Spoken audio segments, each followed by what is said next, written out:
So guys, for the first step, you want to go to search and type in view network connections. Click on it. And now once you're on this, you want to find your network adapter, double click on it, and then click on properties, and then click on configure. And now this will come up. And now once we're here, you want to go to the power management tab.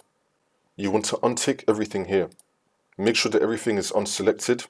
Next, you want to go to the advanced tab. And now once we're here, just copy my settings. So for ARP offload, make it disabled. For the flow control, make it disabled.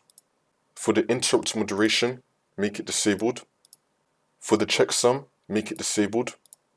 For the jumbo frame, make it the max value that you have. For the large send offload, you want to disable both of them. For the network address, make it not present. For the NS offload, you want to disable it. We're going to scroll down. For the priority in VLAN, keep it on the default settings that you have. For receive buffers, for the value, you want to type in 1000. Click on enter. It should come up with this error. It's going to be saying the value is out of range. You want to type in the number that you get here, the highest one. For me, it's going to be 512.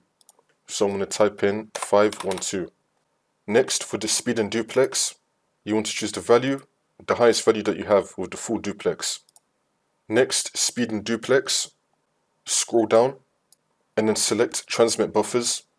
Again, in this value box, you want to type in 1000. Click on enter. It's going to be saying the value is out of range. Type in the highest number that you get here. For me, it's going to be 128.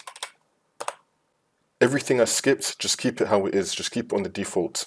And then click on OK. After you click on OK, for the last step, just restart your computer. And you now have the best Ethernet settings for gaming.